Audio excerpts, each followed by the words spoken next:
to Tamil Gospel Tabernacle channel. யோவேல் 2:15-16 வாசிங்க. சீயோனிலே எக்காலம் ஊதுங்கள், பரிசுத்த உபவாச நாளை நியமியுங்கள், விசேஷித்த ஆசரிப்பை கூறுங்கள், ஜனத்தை கூட்டுங்கள், சபையை பரிசுத்தப்படுத்துங்கள், முதியோரை சேருங்கள், பிள்ளைகளையும் பாலுண்கிற குழந்தைகளையும் கூட்டுங்கள். மணவாளன் தன் அறையையும் மணவாட்டி தன் மறைவையும் விட்டு புறப்படுவார்களாக. 12-13 ஆதலால் நீங்கள் இப்பொழுதே உபவாசத்தோடும் அழுகையோடும் புலம்பலோடும் உங்கள் முழு இருதயத்தோடும் என்னிடத்தில் திரும்புங்கள் என்று கர்த்தர் சொல்லுகிறார். நீங்கள் உங்கள் வஸ்திரங்களை அல்ல, உங்கள் இருதயங்களை கிழித்து உங்கள் தேவனாகிய கர்த்தரிடத்தில் திரும்புங்கள். அவர் இரக்கமும் மன உருக்கமும் நீடிய சாந்தமும் மிகுந்த கிருபையும் உள்ளவர். அவர் தீங்குக்கு மனஸ்தாபப்படுகிறவருமாயிருக்கிறார். ஒருவேளை அவர் திரும்பி மனஸ்தாபப்பட்டு உங்கள் தேவனாகிய கர்த்தருக்கு போஜன பலிகளையும் பான பலிகளையும் செலுத்துகிறதற்கான ஆசீர்வாதத்தை தந்தருளுவார். நீங்க இந்த வருஷத்துல பரிசுத்த உபவாச நாளை எவ்வளவு ஆசரித்தீங்க? தேவ சமூகத்துக்கு எவ்வளவு போனீங்க? சபையில எவ்வளவு நீங்க பரிசுத்தத்தை பெற்றுக் கொண்டீர்கள்? உபவாசங்களை எப்படி நீங்கள் கடைபிடித்தீர்கள்? சுத்திகரிப்பு உடனே நம்ம எங்கேயோ போயிட வேண்டாம். ஃபர்ஸ்ட் சிம்பிளா நீங்க உங்களை நீங்களே கர்த்தருடைய சமூகத்துக்கு நாம் எவ்வளவாக நம்மை அர்ப்பணித்தோம் அதை நம்ம ஃபர்ஸ்ட் பார்க்கணும். நீங்க சொல்லியிருக்கு பரிசுத்த உபவாச நாள். இந்த வருஷத்துல நம்முடைய உபவாசம் என்ன? இந்த வருஷத்துல வாரத்துல 3 தரம் கரெக்டா இந்த கடைசி வாரம் வரைக்கும் நான் உபவாசத்தை ஃபாலோ பண்ணியிருக்கேன். பரிசேயன் 2 தரம் உபவாசிக்கிறார். வாரத்தில் 2 தரம். தரம்னா என்ன? 2 நாள் அல்ல, என்னது? 2 டைம்ஸ். ஆனா உங்களுடைய நீதி அதை காட்டிலும் அதிகமா இராவிட்டால் தேவனுடைய ராஜ்யத்தில் பிரவேசிக்க மாட்டீர்கள். அப்ப வாரத்தில் 3 நேரம் ஒரு விசுவாசி உபவாசம் எடுத்திருக்க வேண்டியது அவசியம். அத பைபிள் சொல்லுது. நம்ம நினைக்கிறோம் சாதாரண உபவாசம், ஆனா பைபிள் அதை எப்படி சொல்லுது? பரிசுத்த உபவாசம். சிலர் உபவாசம் போட்டுட்டு பாவம் செய்வாங்க, சிலர் உபவாசம் போட்டுட்டு சண்டை போட்டுருவாங்க. ஏசாயால இருக்கு இல்லையா, முரட்டத்தனத்துடைய கைகளால் குத்துகிறது இருக்கும். அதுக்கு உபவாசம் எடுத்து என்ன பிரயோஜனம்? ஏசாயா 53 எத்தனை? 58 4. இதோ வழக்குக்கும் வாதுக்கும் துஷ்டத்தனத்தையுடைய கையினால் குத்துகிறதற்கும் உபவாசிக்கிறீர்கள். வழக்கு வாது துஷ்டத்தனத்தையுடைய கைகளால் குத்துகிறது. நீங்க உபவாசம் போட்டுட்டு டிவியில உட்கார்ந்துட்டீங்கன்னா அதுல என்ன இல்லை, அது பரிசுத்த உபவாசம் கிடையாது. நல்லா புரிஞ்சுக்கங்க. உபவாசம் போட்டுட்டு நீ பாட்டுக்கு எங்க தாறுமாறா ஜீவிக்க ஆரம்பிச்சிட்ட அப்படின்னா அது உபவாசம் கிடையாது. அது பரிசுத்த உபவாசம் கிடையாது, பட்டினி உபவாசம். வழக்கு உபவாசம் அன்னைக்கு சண்டையை போட்டுட்டீங்கன்னா வழக்கு, அடுத்து என்னது? வாது, அடுத்து அடிச்சுக்கிட்டீங்கன்னா அந்த உபவாசத்துக்கு பேர் என்ன கிடையாது? அது உபவாசம் நீங்க சொல்லலாம், ஆனா அது பரிசுத்த உபவாசம் கிடையாது. சரிதான் நான் சொல்றது கரெக்டா? சரின்னு சொல்றாங்க இல்லையா? சொல்லுங்க. அல்லேலூயா. சத்தியம் சத்தியம் தானே சொல்ல முடியும், மாத்தி சொல்ல முடியாது. உபவாசம் போட்ட அன்னைக்கு ஒண்ணு நீ ஜெபிக்கணும், இல்ல தேவ சமூகத்தில் வரணும், இல்ல தேவ சமூகத்தை நீ உணர்ந்துகிட்டே இருக்கணும். உபவாசத்தன்னைக்கு சனிக்கிழமை இரவு நீ உபவாசம் போடுற அன்னைக்கு ரொம்ப கவனமா இருக்கணும். அந்த ஒரு நேரம் உபவாசம், இந்த 3 டைமை நீ கண்டினியூவா எடுக்கணும்னு இல்லை. உனக்கு சூழ்நிலைக்கு ஏற்ற மாதிரி நீ என்ன செய்யணும்? தேவ சமூகத்தில் ஒரு தீர்மானம் எடுத்துக்கணும். எத்தனை உபவாச ஜெபத்துக்கு நீங்க வந்திருப்பீங்க? யோசிச்சு பாருங்க. சபையில 2 உபவாச ஜெபம் இருக்கு, புதன்கிழமை காலையிலையும் சனிக்கிழமை காலையிலையும். அதுல எத்தனை உபவாச ஜெபத்துக்கு நீங்க வந்திருப்பீங்க? யோசிச்சு பாருங்க. முதல் கொஸ்டின், நீ வாரத்துல 3 தரம் உபவாசம் எடுத்தாயா? First question. செகண்ட், அப்படி எடுத்த உபவாசம் பரிசுத்த உபவாசமா இருந்ததா? மூன்றாவது, நீ சபையில் உள்ள உபவாச ஜெபத்தில் கலந்து கொண்டாயா? யோசிச்சு பாருங்க. இதுக்கு நான் பதில் சொல்லணும் இல்ல, ஒவ்வொருத்தரும் என்ன செய்யணும்? பதில் சொல்லணும். அந்த உபவாசம் நீ கரெக்டா சனிக்கிழமை காலையில உபவாச ஜெபத்துக்கு வந்தீங்களா, இல்ல புதன்கிழமை காலையில உபவாச ஜெபத்துக்கு வந்தீங்களா? அப்படி ஒரு முறைமை இருக்கிறதே தெரியாத ஒரு தெளிவற்ற விசுவாசிகளா இருந்திருக்கிறோமா? அப்படி நமக்கு அந்த நேரம் கிடைச்சும் நம்ம அதை யூஸ் பண்ணோமா, யூஸ் பண்ணலையா? அந்த கர்த்தருடைய சமூகத்தை தேடி போனோமா? அது உனக்கு தான் தெரியும். அடுத்து பண்டிகையை ஆச்சரியங்கள் இருக்கு. ஞாயிறு ஆராதனை ஒரு பண்டிகை. தேவ சமூகம் ஆண்டவராகிய இயேசு கிறிஸ்து உயிர்த்தெழுந்த நாளை ஆசரிக்கிறதா வாரத்தின் முதலாம் நாள், இந்த ஓய்வு நாள். ஓய்வு நாளை நீ ஆசரிச்சே ஆகணும். அது முக்கியமானது. இந்த வருஷத்துல எத்தனை ஓய்வு நாளை நீங்க ஆசரிச்சிருப்பீங்க சொல்லுங்க. அதுவும் கரெக்டா 9 மணிக்கு, சாட்சியாபுரமா இருந்தா 7 மணிக்கு. எத்தனை நீங்க அந்த ஓய்வு நாளை சரியா ஆசரிச்சிருக்கீங்க? சரி, சர்வீஸுக்கு போயிட்டோம், அதுக்கு பிறகு உள்ள நேரத்தை எப்படி பண்ண நீ யோசிச்சு பாருங்க. அதுக்கு பிறகு உங்களை நீங்களே இதை நம்ம நல்லா நினைச்சுக்கங்க. ஒரு விசுவாசி ஊழியக்காரன் உலக பிரகாரமான பாவத்தை துணிஞ்சு செய்ய மாட்டான், அவனுக்கு சென்சார் ஒதுக்கும். ஆனா பிரமாணத்தை மீறும்போது அவனோட தண்டனைக்கு அதிகமா என்ன செய்யறான் தவிர செய்யறான். அங்கதான் அடிபட்டுருது. இந்த விஷயத்தில் நம்ம ரொம்ப கவனமா இருக்கணும். சபை கூடுதலை விட்டு விடுகிறவன் சபிக்கப்பட்டவன். அப்போ பாருங்க, ஒரு சாதாரண உலக மனுஷனை விட நம்ம எங்க போயிடுறோம்? சாபத்துக்குள்ள போய் விழுந்துடுறோம். திரும்ப தேவன் அதை செய்யல எது செய்யலன்னு உட்கார்ந்து அழுகுறோம், கோவப்படுறோம், எரிச்சல் அடைகிறோம், பின்வாங்குறோம். எல்லாமே தப்பு. சபை கூடுதல் முக்கியம். இந்த வருஷம் எத்தனை நீ ஓய்வு நாளை ஆசரித்திருப்பாய்? அடுத்து அந்த ஓய்வு நாளை நீ முழுவதும் ஆசரிச்சியா? அந்த கொஸ்டினுக்கு நம்ம பதில் சொல்லணும் இல்லையா? ஓய்வு நாளை நம்ம அந்த 3 மணி நேரம் 2 மணி நேரத்தோட முடிச்சுட்டு போயிடுறோம். 11 மணிக்கு வர்றோம், 12 மணிக்கு போயிடுறோம்.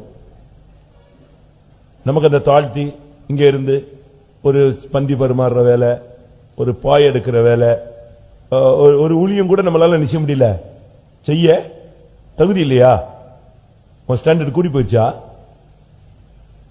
கர்த்தருடைய வீட்டில் வேலை செய்ய முடியாத அளவுல உன் ஸ்டாண்டர்ட் டெவலப் ஆயிருக்கா இல்ல லோ ஆயிருக்கா? யோசிச்சு பாருங்க. உங்களுடைய கர்த்தருடைய வீட்டில் வேலை செய்யற அந்த அளவு உன் ஸ்டாண்டர்ட் இருக்கா, இல்ல வேலை செய்ய முடியாத அளவுல உன் ஸ்டாண்டர்ட் கூடிருச்சா, இல்ல நீ அவ்வளவு தாழ்ந்து தரங்கட்டு போயிட்டியா? உனக்கு தான் தெரியும். அந்த நாளை நீ எப்படிலாம் நீ திருடிக்கிட்ட, உனக்காக எப்படி யூட்டிலைஸ் பண்ணிக்கிட்ட, உனக்காக எப்படிலாம் என்கேஜ் பண்ணிக்கிட்ட, இதெல்லாம் கர்த்தருக்கு என்ன செய்யும் தெரியும். ஓய்வு நாளை நீ எப்படி பரிசுத்த ஓய்வு நாளை ஆசரிப்பாயாக. அந்த நாளில் சொந்த பேச்சை பேசாத, சொந்த காரியத்தை செய்யாத, சொந்த காரியத்தில் தலையிடாத. இதெல்லாம் பைபிள் சொல்லுது. நம்ம எத்தனை பேர் அந்த ஓய்வு நாளை ஆசரிச்சிருப்போம்? அன்னைக்கு என்ன ஊழியம் செஞ்ச? ஓய்வு நாளை ஆசரித்தது ஒரு பகுதி. அடுத்த நெக்ஸ்ட் கொஸ்டின், அன்றைக்கு நீ கர்த்தருக்காக என்ன செய்தாய்? உனக்கு மனசாட்சி கரெக்டா இருக்கா பாருங்க. கல்யாணம்னு ஓடி போயிடுறீங்க, சாவுன்னு ஓடிடுறீங்க, சொந்தம்னு ஓடி போயிடுறீங்க, பிசினஸ்னு ஓடி போயிடுறீங்க, வீட்டு வேலைன்னு சொல்லிட்டு போயிடுறீங்க. கர்த்தருக்காக அன்னைக்கு நீ எதையாவது செய்தாயா?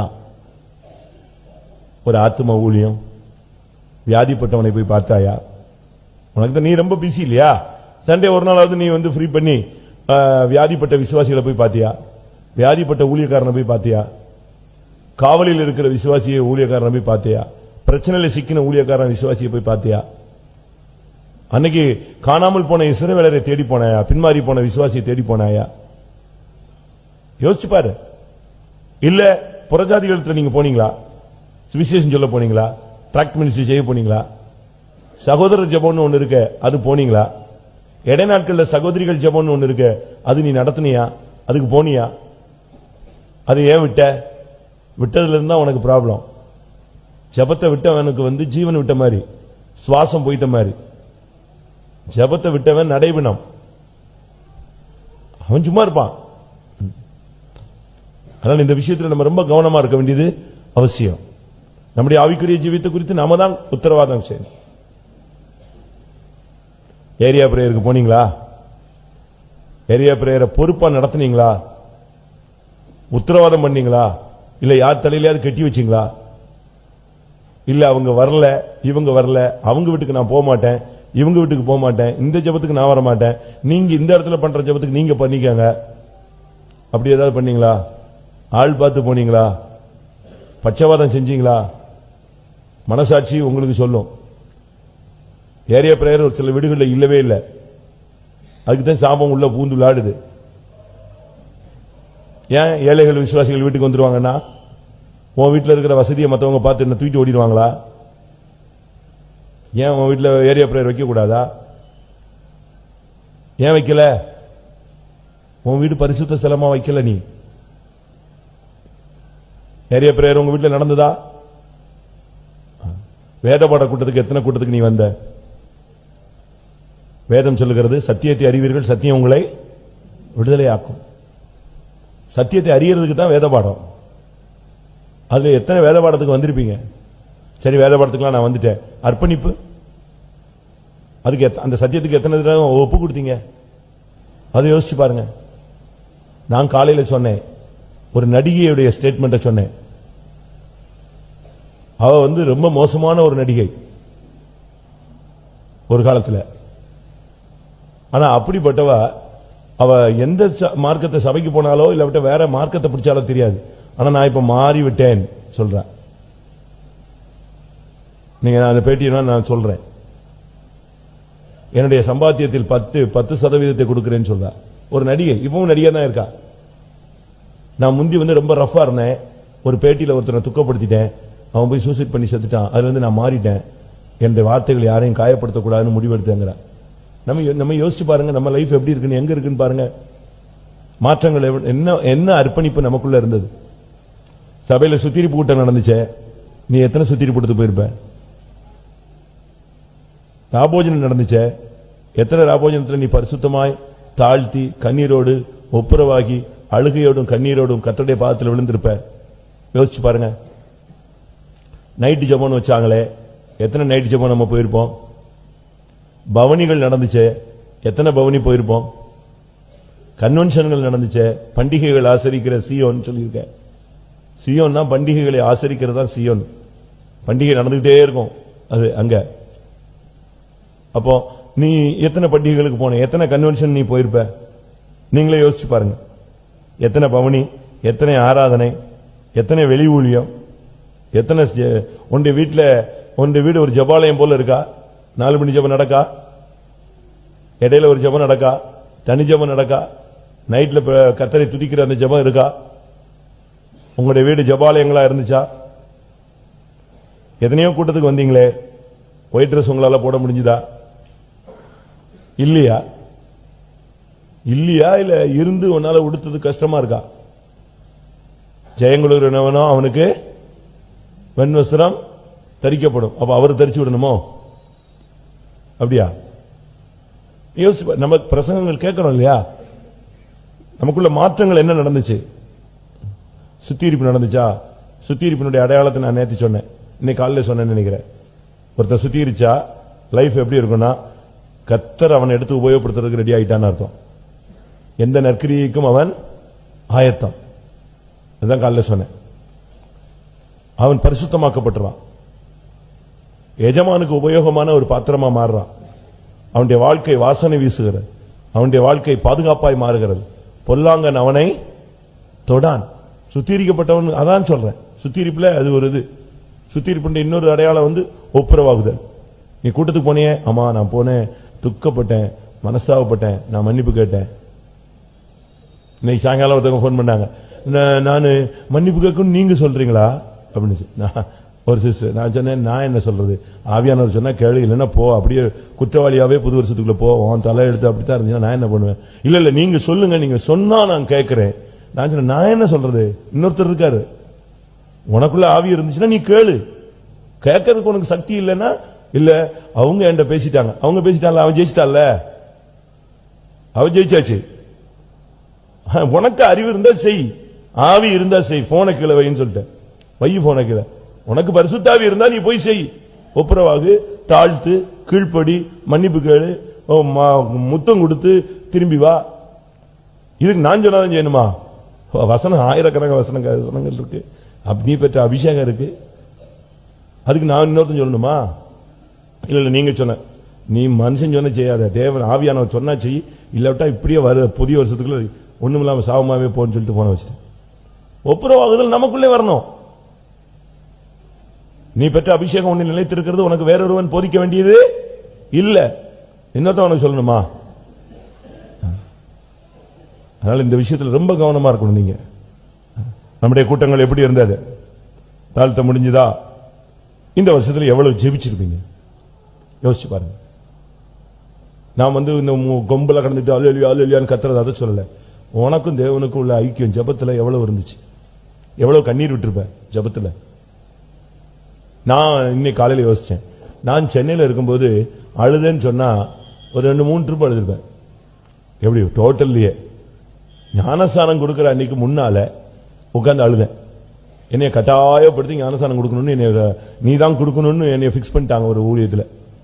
நானும் எல்ராயி எத்தனையோ வருஷம் என் சபையில ஞானஸ்தானமே கொடுக்காம பெரியவங்களை வச்சே கொடுத்துக்கிட்டே மேனேஜ்மெண்ட். நமக்கு அந்த தகுதியெல்லாம் கிடையாது, நம்ம சின்ன வயசு, நமக்கு இதெல்லாம் ஒத்தே வராதாப்பா, நம்ம ஒருங்கி நீ போட்டே இருந்தேன். என் சபையிலேயே ஞானஸ்தானம் வரும், நான் யாரை கூட்டு வருவேன்? இன்னொருத்தவங்களை வச்சு பக்கத்துல சபையில் உள்ள பெரிய பாஸ்டர் கொண்டு வந்து ஞானஸ்தானம் கொடுத்துருவேன். ராபோஜனம் வரும், அவங்களை கூப்பிட்டு வச்சு அவங்களை முன்னால வச்சு நான் பின்னாலேயே சுத்திட்டே வந்துடுவேன். திடீர்னு இது எப்படியோ தெரிஞ்சு என்னைய கொண்டு வந்து ஒரு இடத்துல விட்டாங்க ஒரு சபையில. என்ன பண்ணன்னு எனக்கு தெரியல. நைட் எல்லாம் உட்கார்ந்து அழுதேன். எல்லா சபையில இருந்த பசங்கள்லாம் ஹால்ல தங்கி இருந்தானுங்க. அவங்க எல்லாம் வந்து அந்த போன் கவுண்டர் வழியா என்னை பாக்குறான். ஏன் இந்த ஆள் அழுகுறான், ஏன் அழுகுறான்? எனக்கு ஒண்ணுமே ஓடல. ஐயாப்பா, நான் போய் ஞானசானம் கொடுக்கறதுக்கு என்ன எங்க கிடந்தவன்? சாராயம் அடிச்சவனை கொண்டு போய் நீ போய் ஞானசானம் கொடுறான், இது புனிதமான ஊழியம், நான் போவே மாட்டாண்டவர். கட்டாயம் இழுத்து கொண்டு போனாங்க. அன்னைக்கு நைட் அழுதேன். அதுக்கு பிறகு இன்னொரு ஊர்ல அரக்கோணத்துல ஊழியத்தில் எனக்கு பயங்கர பிரச்சனை ஆயிடுச்சு. எனக்கு ஆப்போசிட்டா பயங்கரமா எழுப்புனாங்க. அப்பா அழுத. பாஸ்டர் ஆன பிறகு எனக்கு ஊழியத்தை விட்டு தூக்குற மாதிரி ஒரு பெரிய பிசாசு போராட்டம் மாதிரி உங்களுக்கு சொல்லியிருப்பேன். அந்த அம்பு எங்கிருந்து வந்துச்சுன்னு என்ன செய்யாது எனக்கு தெரியாது. அது ஒரு பெரிய கலக்கம் அப்பொழுது. ஆனா மதுரைக்கு வந்த பிறகுதான் ஊழியக்கார கூட்டங்களில் உட்கார்ந்து நான் அழுகிறேன். அந்த ஒவ்வொரு டச்சிங் அது நம்மளை மாத்த ஆண்டவரே என்னை உடைக்கணும், எனக்கும் கண்ணீரின் ஆவி தாங்க, எனக்கு இந்த நொறுங்குண்ட இருதயம் தாங்க. நான் ரொம்ப ரஃபாவே போறேன். நான் எல்லாம் மூஞ்சி கண்ணாப்புனா எவனையாவது அடிச்சுட்டு வந்துடுவேன். இங்க வந்த பிறகுதான் நான் அடிச்சு பார்த்தேன். நீ ரூம்ல வச்சு டம் டம் டம்னு அடிச்சேன். ஓ இவ்வளவு வலிக்கணும், அப்போ அதுக்கு தான் அவன் எவ்வளவு கத்திருக்கான் அப்படின்னு. அதுக்கு பிறகு நான் உட்கார்ந்து அழுதேன். எத்தனையோ ஊழியக்கார கூட்டத்தில் உண்மையாவே சொல்றேன், ஆண்டவரே என்னை உடைங்க, எனக்கு கண்ணீர் நாவி தாங்க சுவாமி. நான் இப்படியே ரஃபா போய் நான் பாறையா போய் பரலோகத்தை விட்டுறக்கூடாது. உண்மையா சொல்றேன், ஓப்பனா சொல்றேன், பெருமைக்காக சொல்லல.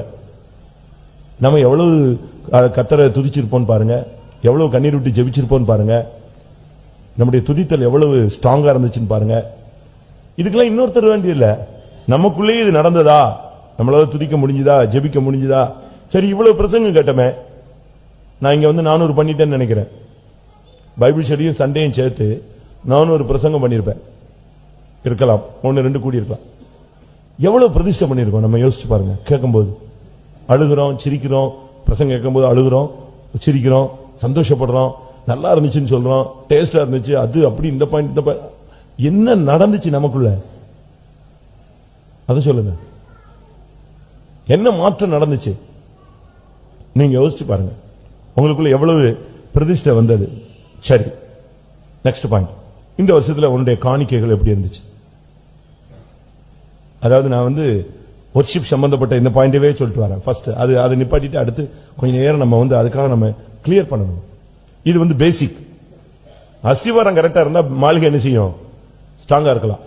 அஸ்திவாரம் சரியில்லாம ஓ பரிசுத்தம் இளைப்பாறுதல் ஹல்லேலூயா ராபோஜன டம்முன்னு புயல் அடிக்கும் போது எரிஞ்சிடும், எல்லாம் சட்ட சட்ட சட்ட சட்டன்னு உடஞ்சு விழுந்துடும். பேஸ் இல்ல. இதுதான் மெயின். உன்னுடைய காணிக்கை எப்படி இருந்துச்சு? உன்னுடைய காணிக்கைகள், உன்னுடைய தசமபாகங்கள், உன்னுடைய உற்சாக பலிகள், இதெல்லாம் எப்படி இருந்துச்சு? அதுல உண்மை இருந்துச்சா? மனப்பூர்வம் இருந்துச்சா? அதுல பரிசுத்தம் இருந்துச்சா? நீங்க யோசிச்சு பாருங்க. உன்னுடைய காணிக்கையில உன் மனசு உண்மையா இருந்துச்சா? உன்னுடைய காணிக்கையில உனக்கு மனப்பூர்வம் இருந்துச்சா? நீயே பாரு, உண்மை இருந்துச்சா? மனப்பூர்வம் எதை கொடுக்கணும், மாசம் மாசம் கொடுத்தே ஆகணும், வேற வழி இல்லை, இப்படி எல்லாம் கொடுத்தா அது என்ன இருக்காது, ரெகக்னைஸ்ட் ஆகாது, தூக்கிறோம். நசல் கொண்டது, ஊனமுற்றது, மனப்பூர்வம் இல்லாதது, இதெல்லாம் என்ன செஞ்சிடும்? அந்த பலிவிடம் வாந்தி பண்ணிடும், தள்ளிடும், வெளியே தள்ளிடும். பாஸ்டர் வாங்கிக்குவாரு, அவருக்கு வெளியரங்கமான ஜீவி மட்டும்தான் தெரியும், உள்ளானது யாருக்கு தெரியாது. எத்தனை காணிக்கை நீங்க சண்டை போட்டுட்டு செலுத்திருப்பீங்க? மத்தியில சொல்லியிருக்கு, நீ ஒரு காணிக்கை செலுத்த வந்தால் ஒப்புராயிட்டு வந்து என்ன செய்ய செலுத்துன்னு. எத்தனை பேரோட சண்டை, எவ்வளவு பேரோட வாக்குவாதம், எவ்வளவு பிரச்சனை. அதுக்கு மத்தியில நம்ம காணிக்கை கொடுத்து தோத்திரம் ஜெபிச்சு போயிடுறோம். அதெல்லாம் அங்கீகரிக்கப்படாத காணிக்கைகள். அப்படி பார்த்தா இந்த வருஷத்துல எல்லா காணிக்கையும் அங்கீகரிச்சதோ இல்லையோன்னு எனக்கே தெரியல. முறுமுறுத்துக்கிட்டு வேண்டா வெறுப்போடு அப்படிலாம் நம்ம செஞ்சிருப்போம். அதாவது நான் வந்து உங்களை குற்றவாளியா தீர்க்கிறதுக்காக சொல்லல, இதுல ஏதாவது ஒரு பாயிண்ட் சாட்ட நம்ம மேல அடி உள்ளதான்னு பாக்கணுது. நானும் தான், நீங்க காணிக்கை கொடுக்கறது இல்ல, நான் உங்களோட அதிகமா கொடுக்கறேன். அப்ப நானும் கூட என்னத்த அப்படின்னு சொன்னனாலே அந்த காணிக்கை என்ன செஞ்சது? ஒமிட் ஆயிடும், அவாய்ட் பண்ணுவார் ஆண்டவர். வேண்டாம் வேண்டாம், அப்படி ஒரு காணிக்கை வேண்டாம். எப்படி இருக்குன்னு பாருங்க. உங்களுடைய காணிக்கைகள் எப்படிப்பட்டது? அது மனப்பூர்வமா கொடுத்தீங்களா? உண்மையா கொடுத்தீங்களா? பரிசுத்த சிந்தையோடு கொடுத்தீங்களா? ஊழியத்தின் மேல உள்ள ஒரு தாகம், நம்ம ஊழியத்துக்கு நம்ம செய்யணும், நம்ம ஊழியம், நம்ம சபை, நம்முடைய ஆண்டவர் அப்படின்னு செஞ்சோமா? யோசிச்சு பாருங்க. ஒரு ஆள் என்கிட்ட காணிக்கை கொடுத்தாரு, நான் சொல்லியிருக்கேன் இல்லையா, நான் சின்ன பிரதர், அதனால என்னை முட்டாளாக்கிட்டார் அவரு. 30 ரூபாயை கொடுத்துட்டு 20 ரூபாயும் 10 ரூபாயும் இப்படி பிரிச்சு கொடுத்தாரு. உங்ககிட்ட கொடுக்கவா அக்காட்ட கொடுக்கவா அப்படின்னாரு. அக்காட்ட கொடுக்கணும்னா கொடுங்க, என்கிட்ட கொடுக்கணும்னா கொடுங்க, ரெண்டும் ஒரே பேங்க் தான். பரவாயில்ல. அவங்க வந்து என்னை விட பெரிய ரொம்ப சீனியர், நான் அப்ப சின்ன பிரதர் இல்லையா. அவங்க 30 வருஷம் 35 வருஷம் ஊழியத்தில் இருந்தவங்க, நான் வந்து 1 வருஷம் கூட ஆகல, 1.5 வருஷம் கூட ஆகல. அதனால நீங்க யார்ட்டனாலும் கொடுங்க, அது உங்க இஷ்டம்னு சொன்னேன். அங்க கொடுத்தாலும் ஒண்ணுதான், இங்க கொடுத்தாலும் ஒண்ணுதான். நாங்க 2 பேரும், நான் என்கிட்ட வாங்கினதை வந்து நான் தூக்கிட்டு போறது இல்ல, நான் அக்காட்ட தான் கொடுப்பேன், அவங்க தான் சீனியர் அப்படின்னு சொன்னேன். அப்போ நீங்களே வச்சுக்கோங்க அப்படின்னு கொடுத்தாரு. ஓகே அப்படின்னு உடனே அந்த 20 ரூபாயும் 10 ரூபாயும் என்ன செய்யறாரு? பிரிச்சு இப்படி கொடுக்கிறாரு. ஆக்சுவலா நீ உங்க வலது கை கொடுக்கறது எது தெரியக்கூடாது? இடது கைக்கு தெரியக்கூடாது. இது புறஜாதிகள் ஜனங்கள் வந்து கொடுக்கிறது அந்த மெத்தட். மற்ற சபைக்காரங்க என்ன செய்றாங்க? பைபிள்ல வச்சு கொடுக்கறாங்க. அது கூட தப்பு தான். மற்ற சபைகள் நீங்க அப்படி ஒரு போயிருக்கீங்களா? மற்ற சபைகள் விசுவாசிகள் பைபிளுக்குள்ள என்ன செய்றாங்க? காணிக்கைகளை 500 ரூபாய் 1000 ரூபான்னு வச்சுக்கிறாங்க. போன உடனே ஐயா காணிக்கை எதை வச்சிருப்பான்? கையில பைபிள் வச்சிருப்பாங்க. என்னன்னு கேட்டா அப்படி விரிப்பாங்க, அதுல இருந்து நம்ம எடுத்துக்கணும். இது என்ன மெத்தட் எங்கிட்ட கத்துக்கிட்டு கொடுத்தாங்கன்னு தெரியல. அதெல்லாம் தப்பு. பைபிள்ல வச்சு காணிக்க வச்சுட்டு பைபிள்ல அந்த ஊழியக்காரன் எடுப்பானா? இந்த ஊர்ல தான் நான் அதை ரொம்ப பார்த்தேன். அதனால அந்த மெத்தடும் தவறு. நீ வலது கை கொடுக்கறது என்ன செய்யக்கூடாது? இடது கை. அப்ப அந்த ஆளு என்ன சொல்றான்? நான் உடனே சரின்ட்டு வாங்க போயிட்டேன். கை இப்படி நீட்டியாச்சு. அவர் 30 ரூபாய், என் கை இப்படி போகுது பாதி தூரம். போன உடனே அவர் சொல்றாரு, நீங்க ஒன்னும் ஊழியத்தை விட்டு போயிட மாட்டீங்களா அப்படின்னா. ஏன்னா அப்ப உள்ள சீனியர் வந்து ஊழியத்தை விட்டு போயிருக்காரு. அந்த கேப்ல தான் இவர் வந்து அந்த காணிக்கை கொடுக்கிறார். எப்படி இருக்கும்? எனக்கு செருப்பு கலத்தி அடிச்ச மாதிரி இருந்துச்சு, உச்சில டம்முன்னு அடிச்ச மாதிரி இருந்துச்சு. அடா தொலைச்சிட்டான இந்த ஆளு நம்மள. என்ன பண்றது? வெக்கமா போச்சு. நீங்க யோசிச்சு பாருங்க. கையை நெட்டி, அவர் கை நெட்டி, நான் கை நெட்டி பாதியில நிக்கும் போது என்ன வார்த்தை வருது? அந்த ஆளுக்கு என்ன காணிக்கை பத்தி என்ன தரிசனம் இருந்துச்சு? நான் சொன்னேன், இயேசு உயிரோடு இருக்கிறாருன்னு கேள்விப்பட்டிருக்கேன், நம்புறேன், அதனால அவர் இருக்கிற வரைக்கும் நான் இருப்பேன். அப்ப நீங்களே வாங்கிக்கோங்க அப்படின்னு கொடுத்தாரு. எவ்வளவு முட்டாள்தனமான ஒரு செயல். நம்முடைய காணிக்கைகளை, அந்த காணிக்கை தேவன் எப்படி அங்கீகரிப்பார்? நானே அங்கீகரிக்கலையே, ஊழியக்காரனே அங்கீகரிக்கலையே, நான் எப்படி அக்செப்ட் பண்ணுவேன்? இன்னைக்கு வரைக்கும் என் மைண்ட்ல இருக்குன்னு வச்சுக்கோங்களேன். அது பகை அல்ல, சொல்றேன். அந்த ஊழியக்காரர் போனதுக்காக அவங்க சந்தோஷப்பட்டார். அவர் அடுத்த வாரம் பிரசங்கம் எனக்கு வசமா மாட்டுச்சு. என்கிட்ட ஆவியானவர் பேசினார், சவுலை பத்தி பேசினேன். தாவீது சொல்றான் சவுலை பத்தி, உங்களுக்கு ரத்தாம்பரம் உடுத்தினாரே அவரை நீ நினைத்துப்பார். சவுல் தானே உனக்கு ரத்தாம்பரம் உடுத்தினா, நீ ஒண்ணுமில்லாம கிடந்திய. ஊழியக்காரர் போயிட்டாருங்கிற அந்த ஊழியக்காரர் தானே உன்னுடைய வியாதிக்கு ஜெபிச்சான். உன் வீட்டுல சாவுக்கு அவன் தானே அடக்கம் பண்ணான், பிரசங்கம் பண்ணான். உன் பிள்ளைக்கு பேர் வச்சுதான் வந்தானே, உன் பிள்ளை கல்யாணம் கட்டி வச்சுதான் வந்தானே. உன் வீட்டுல வியாதி ஐயா பிரச்சனைன்னு வந்த ஓடி வந்தவன் அவன் தானே, வேற எவன் வந்தான்? அவன் போயிட்டாங்கிறதுக்காக நீ இவ்வளவு சந்தோஷப்படுறியே. நீ சந்தோஷப்பட்டால் நீ பெலிஸ்தியன். நீ துக்கப்பட்டினா நீ தாவீதுன்னு சொன்ன. இப்படி எல்லாம் உங்களுக்கு எப்படி பிரசங்கம் பண்ண முடியுது அப்படின்னாரா? அதே ஐயா தான். பண்ணுவோம், இதுவும் பண்ணுவோம், இதற்கு மேலும் பண்ணுவோம், இன்னும் பண்ணிட்டு தான் இருக்கோம். பாவம். நான் எதுக்கு சொல்றேன்னா அவரை குறை சொல்லல, அவருக்கு அவ்வளவுதான் அறிவு. இத்தனை வருஷம் விசுவாசி, அதுவும் பழைய பெருச்சாளி. அவர் சிபிஎம்ல எல்லாமே தெரியும் பாரு. அதுக்கு எதுக்கு சொல்றேன்னா அவங்களுக்கு அந்த டிவைனிட்டி இல்ல, அந்த காணிக்கையில் உள்ள புனிதம் தெரியல. இயேசு அந்த 2 காசை பார்த்துக்கிட்டே இருந்தார். அந்த விதவை போட்ட 2 காசை இயேசு பார்த்தாரு. அப்பா ஐயோ இருக்கிறத அப்படி கொட்டிட்டாலே, இனி அடுத்த நேரம் அவளுக்கு சாப்பாடு கொடுக்கிறது யாருடைய வேலையா தான் இருக்கணும்? யார் தான் கொடுக்கணும்? இது தெய்வம் தான் கொடுக்கணும். ஏன்னா தன்னிடத்தில் இருப்பதை போட்டாச்சு. அப்படி ஒரு கண்டிஷன். நம்முடைய காணிக்கை அப்படித்தான் இருக்கும். அர்ப்பணிப்புங்கிறது வெளியவே தெரியக்கூடாது. அதனால இந்த வருஷத்துல இந்த லாஸ்ட் மினிட்ல வந்துட்டோம். நம்முடைய காணிக்கைகள் எப்படி, நம்முடைய கூட்டங்கள் எப்படி, நம்முடைய ஊழியங்கள் எப்படி? ஃபர்ஸ்ட் நான் சொன்னது என்னது? நம்முடைய என்ன தூங்கிட்டீங்களா? சொல்லுங்க. ஃபர்ஸ்ட் என்னது? உபவாசங்கள். அடுத்து நம்முடைய ஊழியங்கள். அடுத்து நம்முடைய கூட்டங்கள். அடுத்து நம்முடைய ஜெபங்கள். அடுத்து நம்முடைய துதிகள். அடுத்து நம்முடைய காணிக்கைகள். அடுத்து நம்முடைய கன்வென்ஷன்கள். அடுத்து நம்முடைய பவனி. இதெல்லாம் எப்படி இந்த வருஷத்துல நம்ம எப்படி அதை டீல் பண்ணிருக்கிறோம் யோசிச்சு பாருங்க. ஆராதனைகளை விட்டு விட்டு இஷ்டத்துக்கு சுத்தி, கல்யாண வீடு, சாவு வீடு, மச்சான் வீடு, அங்க இங்க நம்ம எப்படி இல்லாம போறோம். எனக்கு அதெல்லாம் ஆச்சு. நானும் அப்படிலாம் இருந்தேங்க, உண்மையை சொல்றேன். நான் ஒரு 2 சர்வீஸ் விட்டுட்டு ஒரு இடத்துக்கு போயிட்டேன். அதுக்கு பிறகு நான் 3வது வாரம் வந்தா எனக்கு அந்த முன்னால போற அந்த ஐடியாவே வரல. முன்னால போகணும் அப்படிங்கிற அந்த தாட்டே வரல. அப்படியே ஒதுங்கிதான் நிக்குது. அந்த ஆவி என்ன செய்யுது? இழுக்குது வெளியே.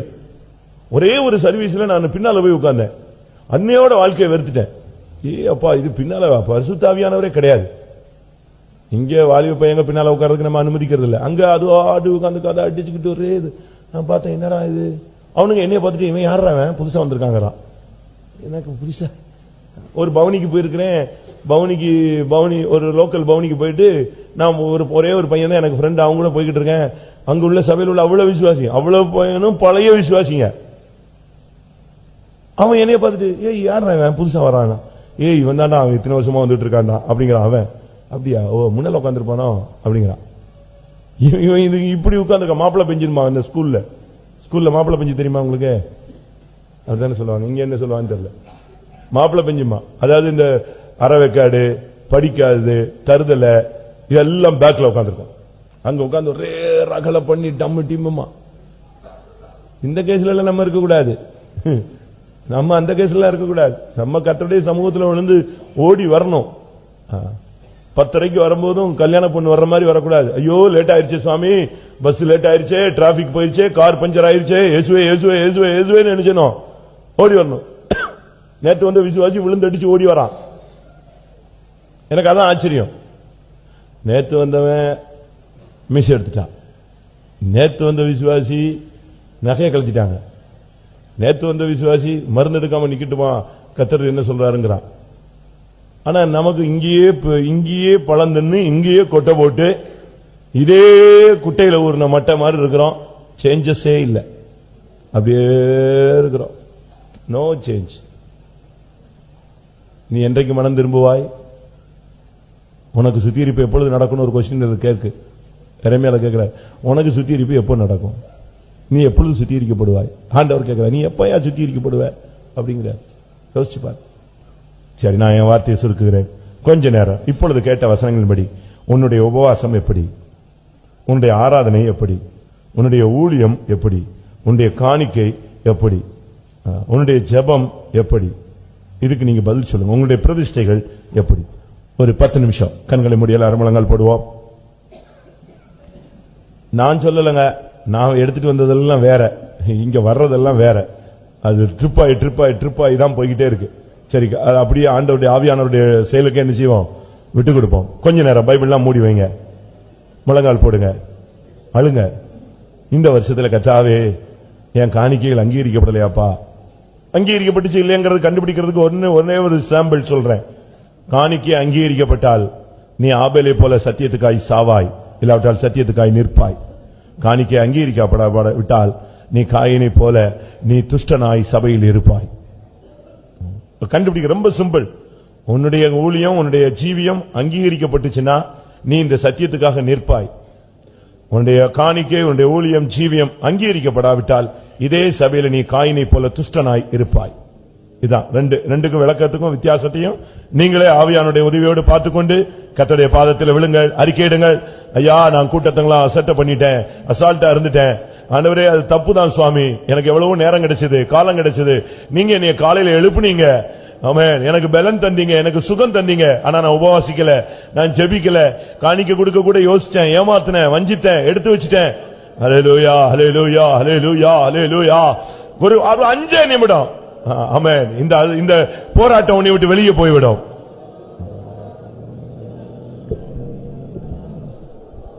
ஹல்லேலூயா, ஹல்லேலூயா. யாரையும் குற்றச்சாட்டாதீர்கள்.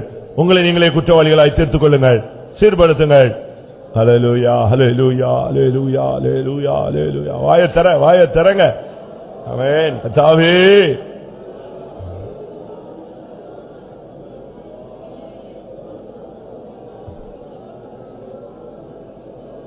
உபவாசம் எடுக்கலையே ஆண்டவரே, அப்படி எடுத்தும் அது பரிசுத்த உபவாசமா இல்லையே ஆண்டவரே. வழக்கு, வாது, அடித்தல், பாவம் செய்தல், நேரத்தை வீணாக்குதல், உபவாசம் போட்டு தூங்கிவிட்டது, இதெல்லாம் பரிசுத்த உபவாசம் இல்லை பிரியமானவர்களே.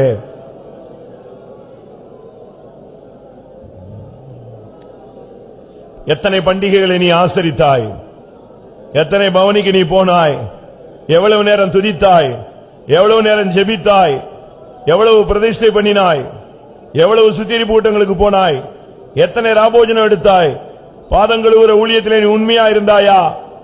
4 மணி ஜெபம் செய்தாயா? உன்னுடைய குடும்ப ஜெபம் நடந்ததா? ஏரியா பிரேயர் போனாயா? ஹல்லேலூயா. உனக்கு கொடுத்த ஊழியத்தை நீ செய்தாயா? பரிசுத்த ஆராதனைக்கு நீ கர்த்தரை வந்து ஆராதித்தாயா? கர்த்தர் கொடுத்த கிருபை தாளந்துகளை உபயோகப்படுத்தினாயா?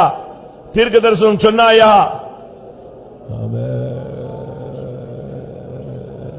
உன் காணிக்கைகள் மனப்பூர்வமா இருந்ததா? ஆமென். ஹல்லேலூயா.